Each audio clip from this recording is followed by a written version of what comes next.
(2020년도) 첫 주일 예배 하나님 앞에 올려드리고 있습니다. 오늘 이사야 40장 말씀을 봤습니다. 이스라엘 백성들은 그들의 불신앙으로 인해서 바벨론의 포로로 끌려갑니다. 그리고 70년간 타향살이를 서럽게 하고 합니다. 오늘 이사야 40장 말씀에서는 그들을 대해서 너희의 죄를 이제 대가를 다 치렀다라고 말하고 있습니다. 너희의 죄의 대가를 이제는 다 치렀고, 충분히 대가를 다 치렀고, 이제는 하나님이 너희를 회복시키실 것이다, 이런 말씀을 예언하고 있습니다. 하나님의 징벌은 끝나고 이제는 위로와 회복이 시작될 것이다, 이 말씀을 하고 있습니다. 이 이사야 40장 말씀을 읽어보면 지난 한 해 동안 우리가 참 여러 가지 우여곡절을 겪고 많은 어려움도 우리가 겪고, 이제 새해를 시작하면서는 하나님, 이제는 지나간 과거는 이제는 다 잊어버리고, 이제는 하나님 앞에 혹시 우리가 부족한 면이 있으면 그 모든 죄에 대한 대가는 하나님 다 치르셨고, 이제 이 새해에는 하나님의 위로와 회복의 역사가 우리 삶에 이루어지기를 간절히 기도하고 바라는 그런 우리의 마음을 헤아리시는 하나님의 말씀처럼 들립니다. 오늘 이 말씀을 잠시 1절부터 저 밑으로 내려가면서 9절 읽으면서 여러분과 먼저 말씀을 보도록 하겠습니다. 1절에서는 이렇게 시작합니다. 하나님이 이르시되 너희는 위로하라, 내 백성을 위로하라 말합니다. 너희라 하는 말은 예언자를 말하죠. 예언자들로 하나님 말씀하시되 너는 가서 백성들을 뭐 하라고요? 위로하라. 위로하라, 내 백성을 위로하라. 하나님이 이 예언자를 보내서 백성들을 위로하라고 시키고 있습니다. 지금 하나님 말씀은 백성들을 위로하는 말씀에 초점이 맞추어져 있습니다. 그리고 하나님의 뜻을 이어서 말씀하십니다. 너희의 복역의 때가 끝났고 그 죄악의 사함을 이젠 다 입었다. 그러니까 이제 너희가 죄에 대한 대가는 충분히 치루었고 징벌의 시대는 끝났다. 이제는 회복의 때가 시작될 거다. 4절 5절에 이렇게 말씀합니다. 골짜기마다 도두어지며 산마다 작은 산마다 낮아지고 고르지 않은 것이 평탄케 되어 험한 것이 평지가 될 것이요 여호와의 영광이 나타나고 모든 육체가 그것을 함께 보리라 말합니다. 골짜기, 우리 삶에서는 골짜기도 있고 산도 있고 울퉁불퉁한 험한 길도 우리가 갑니다. 굴곡진 삶을 사는 인생에 대한 위로의 말씀이지요. 삶의 어두운 골짜기가 이젠 참나 골짜기에 들어가서 거기 수렁에 빠져서 헤맬 때도 있었는데, 그 골짜기는 이제 은혜로 메꾸어져서 평탄케 되고, 또 높은 산처럼 나의 삶의 장애물이 되었던 그런 험한 산들이 이제는 또 은혜로 다 깎여져서 또 평지가 되고, 내가 울퉁불퉁 험난한 인생길을 우리가 갔었지만은 하나님 은혜가 그 길을 다 평탄하게 닦아주시사 이제는 우리가 평탄한 길을 가게 될 것이다. 그리고 하나님의 영광이 내 인생에 나타날 때가 올 터인데 모든 사람이 다 그것을 목도하고 하나님의 영광을 찬양할 것이다, 예언하고 있습니다. 6, 7절에 계속 말씀하십니다. 모든 육체는 풀이요 그 모든 아름다움은 들의 꽃과 같으니 풀은 마르고 꽃은 시들면 여호와의 기운이 그 위에 불미라. 이 백성은 실로 풀이로다, 이렇게 말을 합니다. 그러니까 여호와의 기운이 그 위에 불면 풀은 마르고 꽃은 전부 다 시들어버린다, 이렇게 말하고 있습니다. 여호와의 기운이 뭐냐? 바로 성령이죠.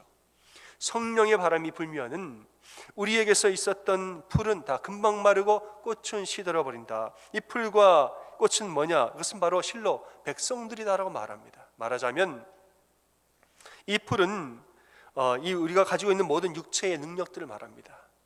육체의 능력들을 가지고 있는 것이 풀이고, 또 육체의 아름다움, 세상의 아름다움을 쫓아가는 것이 들의 꽃의 아름다움인 것이죠.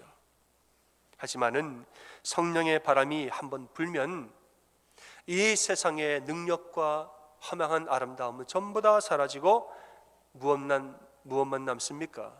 하나님 말씀만 남는다 말하고 있습니다.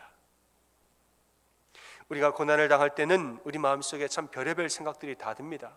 내가 힘들어지면은 마음속에서 이렇게 할까 저렇게 할까 복잡한 마음이 듭니다. 또 어떤 사람들은 와서 저걸 따라가라, 이걸 쫓아가라 말하는 사람들도 있습니다. 어려움을 당하면 우리 마음에 수많은 생각들, 이렇게 할까 저렇게 할까, 이 능력을 쫓아갈까 저 아름다움을 따라갈까, 복잡한 마음과 생각들이 우리에게 들지만은 성령의 바람이 불고 성령님이 우리 가운데 임하시면은 허망한 생각들은 전부 다 물러가고 내 안에 하나님의 말씀만 남게 되는 것입니다. 그 말씀이 무엇이냐 하면 9절에 말합니다. 두려워 말고 하나님만 바라보라. 허망한 생각들은 이걸 바라볼까 저걸 바라볼까, 허망한 생각들은 성령님 임하시면 다 물러가고 오직 하나님만 바라보라. 이 하나님의 말씀만 내 가운데 분명하게 견고하게 남는다 이 말입니다. 9절에 말씀합니다. 아름다운 소식을 시온에 전하는 자여 너는 높은 산에 오르라. 아름다운 소식을 예루살렘에 전하는 자여 너는 힘써 소리를 높이라. 아주 그냥 큰 소리로 사람들에게 말하고 다니라 이 말이죠. 뭐라고 말하느냐? 두려워 말고 소리를 높여 유다의 성읍들에게 이르기를 너희 하나님을 보라 하라. 하나님을 보라, 하나님을 보라. 이 말을 온 사방 다니면서 큰 소리로 외치고 선포하고 다녀라. 하나님 그렇게 예언자가 시키고 있습니다. 이사야 40장 말씀은 바벨론 포로기의 고난을 견뎌낸 이 이스라엘 백성들을 향한 위로의 메시지입니다. 그들은 오랜 세월의 고난을 잘 견뎌내었기 때문에 희망의 시대를 맞이할 수가 있었습니다. 여러분, 이 은혜가 우리에게도 있기를 바랍니다. 어떤 어려움과 고난과 혹은 두려움이 우리에게 있을지라도 이 고난의 시기를 잘 견뎌내시고 은혜 가운데 잘 견뎌내시면 반드시 위로의 말씀과 회복의 시대, 부흥의 시대가 다시 올 줄을 여러분 믿으시기를 바랍니다. 사실 이 고난이라고 하는 것은 우리가 피할 수 있는 것이 아닙니다. 우리 인생에서 고난이라는 것은 우리의 동반자와 같은 것이죠. 고난은 우리 인생의 당연한 자연스러운 한 부분일 뿐이지 이것은 우리가 피할 수 있는 것이 아닙니다. 그래서 인생이라는 것은 늘 고난과 동행하는 것입니다. 몇 년 전에 한국에서 김난도 교수가 쓴 책이 크게 회자가 됐던 적이 있습니다. 제목이 아프니까 청춘이다, 이런 책이 한국에 나왔던 적이 있습니다. 요즘에 이 책을 별로 안 좋아해요. 왜 청춘들이 안 좋아해요? 왜냐하면 난 아프기 싫은데 왜 자꾸 청춘을 아파야 된다고 말하느냐, 요즘에 별로 안 좋아하지만은 이 책이 나왔을 때는 얼마나 많이 읽었는지 몰라요. 아프니까 청춘이다. 청년들이 취업이 힘들고 미래가 안 보이고 또 결혼도 힘들고 여러 가지 고민들을 많이 하고 자꾸 뭘 포기하게 되니까 청춘들에게 위로의 메시지를 주는 것이 바로 이 책의 내용이었습니다. 근데 하여간 제목이 아프니까 청춘이다 이 말이에요. 이 책이 유행하니까 이 청년, 바로 윗세대인 청장년들이 이렇게 말했다는 거예요. 청년들만 아프냐? 우리도 아프다. 청장년들이 애들 기르느라 아이들 양육하는데 바쁘고 집장만 하는데 힘들고 먹고 살기 우리도 바쁘다, 우리도 아파, 이렇게 말했다는 거죠. 이거 바로 위에 세대 중년들도 또 이렇게 말했다는 거예요. 우리도 많이 아프다, 중년들도 아프다, 뼈 빠지게 일하느라고 나이가 드니까 여기저기 안 아픈 데가 없다. 그 말을 하니까 이제 노년들이 또 이렇게 말했다 그래요. 이놈들아, 우리는 진짜 아프다. 우리는 진짜 온 서방에 안 아픈 데가 하나도 없다.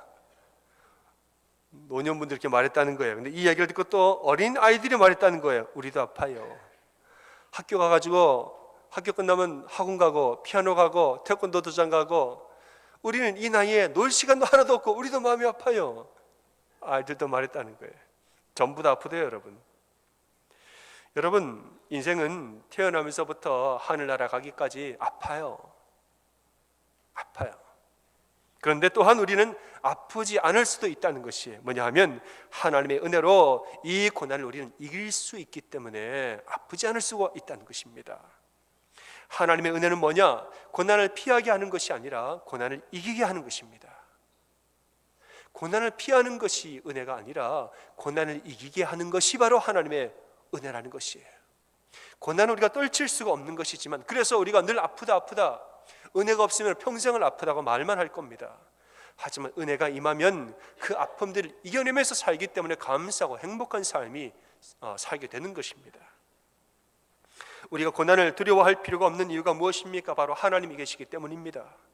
내가 물 가운데로 지날 때에 내가 너와 함께 할 것이라.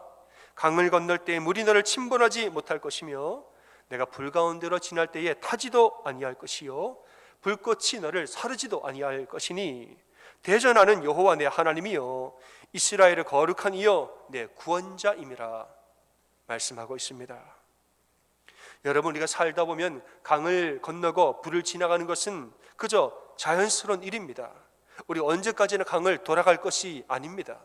우리 언제까지나 불을 피할 수만 있는 것이 아닙니다. 때로는 건너가야 되고 불길을 지나가야 될 때가 있습니다. 지나가다 물에 젖기도 하고 불에 거슬리기도 하겠지요. 하지만 우리는 결코 아주 엎드러지는 법이 없다는 것입니다. 하나님이 강하신 오른손으로 우리를 분명히 붙들어 주시기 때문에 우리는 물이든 불이든 간에 은혜 가운데 견디고 승리할 수 있는 줄을 믿으시기 바랍니다. 기독교 헌엄신문이라는 신문의 목회논단에 어느 여인의 이야기가 실렸습니다. 이 여인의 남편이 사업에 부도를 내고 어디론가 도망가 버렸습니다. 아이와 아내를 내버려 두고 사업에 망한 부도를 내고 어디론가 잠적해 버렸습니다. 이 여인은 한순간에 살림을 다 잃어버리고 아이들과 함께 알거지로 거리에 내어 쫓길 상황에 처했습니다. 그러던 나중에 아이 한 명이 문방구에서 연필 하나를 훔치다가 들켰는데 이게 일이 커져서 학교에서 쫓겨났습니다. 안 그래도 힘든데 아이까지 이런 일을 당하니까 여인이 갑자기 더 이상 살고 싶은 마음이 사라졌습니다. 내가 왜 이렇게 살아야 할까? 너무너무 삶이 힘들고 고되니 마음속에 이런 마음이 들었습니다. 그래, 다 데리고 그냥 깨끗이 죽자, 이런 마음이 들었다는 거예요. 작심을 한 그날 밤에 아이들을 방 안에서 재우고 방문을 닫고 가스를 켰습니다. 가스 밸브를 열고 죽음을 향해서 여인이 누웠습니다. 가스가 방언으로 스며 나오는데 정신이 몽롱해지기 시작했습니다. 이렇게 죽는 거구나 하면서 죽음을 맞이하고 있었던 그 순간에 갑자기 옆집에서 누군가가 부르는 찬송 소리가 들렸다는 거예요. 찬송이 이렇습니다. 내 모든 시험 무거운 짐을 주 예수 앞에 아뢰이면 근심에 쌓인 날 돌아보사 내 근심 모두 맡으시네. 내가 찬양을 하더라는 거예요. 무거운 짐을 나 홀로 지고 견디다 못해 뭐 할 때요?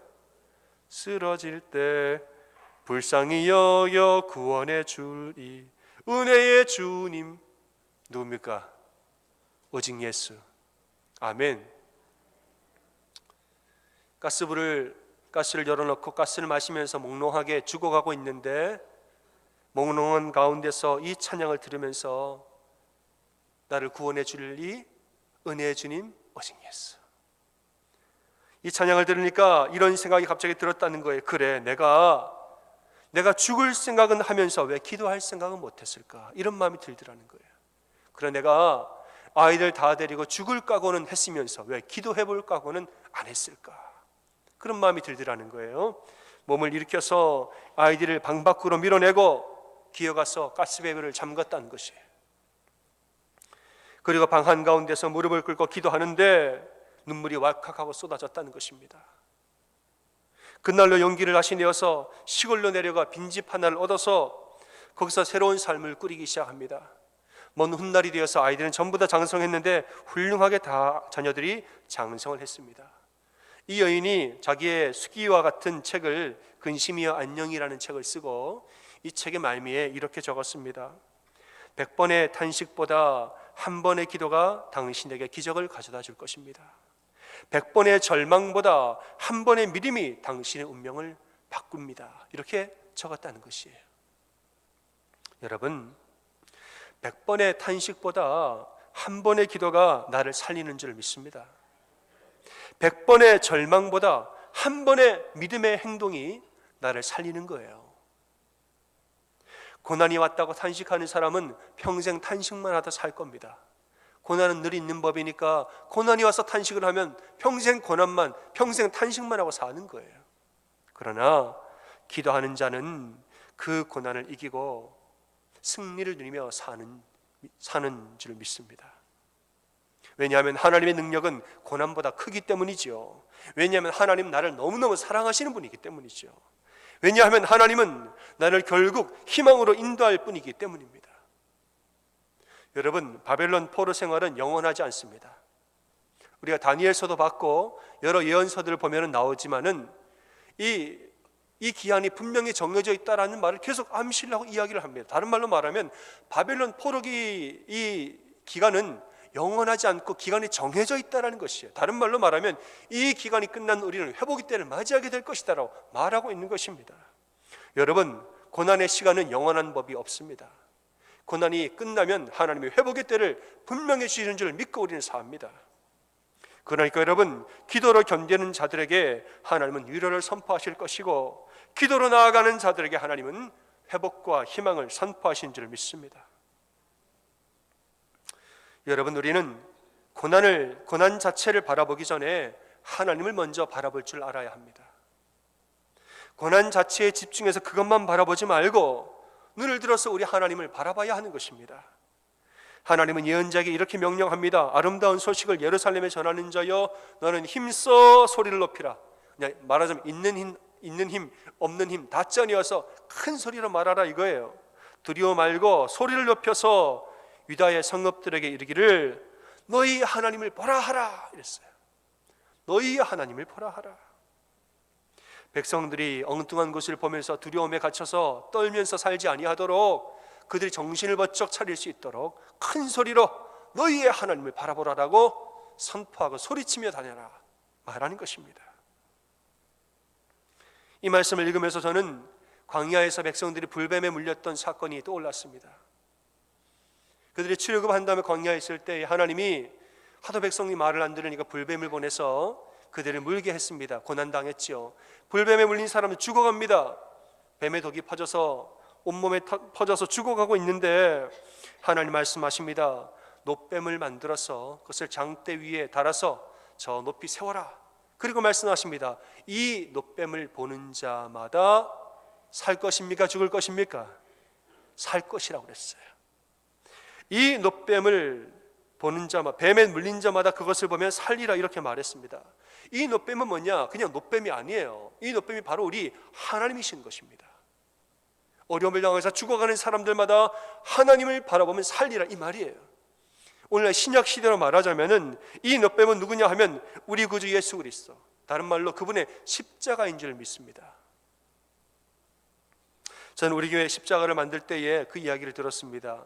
우리 처음에 와서 우리 교회 십자가 참 인상적이라서 아니 이거 어떻게 만들었습니까? 그랬더니 우리 박종배 장로님 활동하실 때 이렇게 작품으로 기도하면서 만드셨다는 이야기를 들었는데 그 모티브가 모세가 광야에서 못뱀을 들었더라, 이것을 모티브로 십자가를 만들었다, 제가 이야기를 들었습니다. 저는 참 은혜를 많이 받았습니다. 저는 그래서 우리 십자가를 바라볼 때마다 놋뱀을 바라보는 마음으로 제가 십자가를 바라봅니다. 불뱀에 물린 것처럼 고난을 당하여서 내가 아플 때 내 마음이 불뱀에 물린 것처럼 뜨거울 때가 있어요. 내 영혼이 녹아질 때가 있습니다. 불뱀에 물려서 그 독이 마음에 퍼지는 것처럼 아플 때가 있습니다. 그럴 때는 저 십자가를 바라보면서, 예수 그리스도의 십자가를 바라보면서 주님 나를 고쳐주십시오.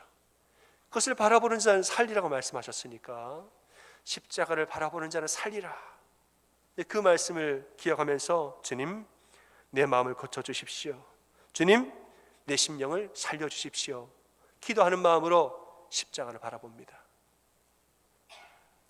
여러분, 고난을 묵상하지 말고 하나님을 묵상하며 사시길 바랍니다. 문제 자체를 바라보고 살지 말고 눈을 들어서 우리 하나님을 바라보고 십자가를 바라보면서 사시길 바랍니다.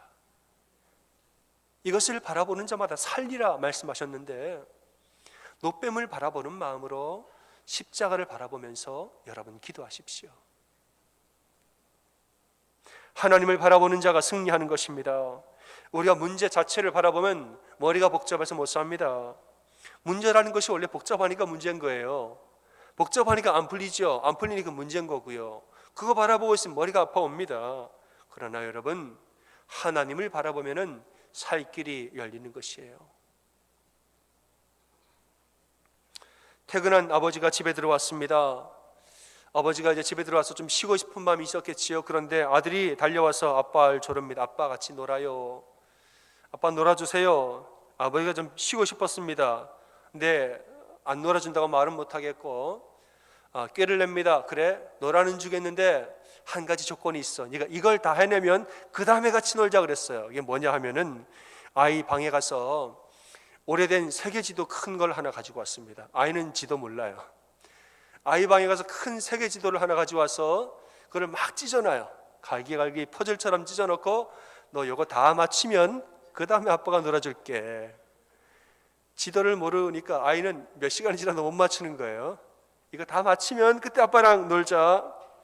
몇 시간 걸릴 줄 알고 방에 가서 쉬고 있는데 아이가 5분 만에 와가지고 아빠 다 맞췄어요 말한 거예요. 아니 너 지도 알아? 지도 어떻게 알아? 그랬더니 지도 몰라요. 근데 어떻게 맞췄어 5분 만에? 아이가 이렇게 말하죠. 간단해요. 지도 뒷면에 아빠 얼굴을 그려놨었어요. 그래요. 이제 오래된 지도기 때문에 옛날에 놀다가 뒤에다가 아빠 얼굴을 그려놓은 거예요. 크레파스로. 그걸 색칠하고 뭐 그려놓고 그랬는데 지도는 모르지만 그 뒤에 아빠 얼굴을 보고 맞추니까 5분 만에 다 맞췄다는 거예요. 여러분, 앞면을 보면 도대체가 복잡해서 어디가 어딘지를 알 수가 없지요. 그러나 뒷면에 있는 아빠를 바라보고 맞춰가니까 금방 맞춰가더라는 것입니다. 여러분, 우리 인생에 복잡하고 머리 아픈 문제가 있더라도 여러분 너무 염려하지 마십시오. 그 뒤에서 역사하고 계시는 하나님을 바라보면 그 모든 것이 맞춰지는 줄 우리는 믿습니다. 그러니까 우리가 하나님 바라봐야 되는 거예요. 문제 자체만 보면 이 땅의 것만 보고 육체의 생각으로만 살아가면 도대체 답이 안 나오지요.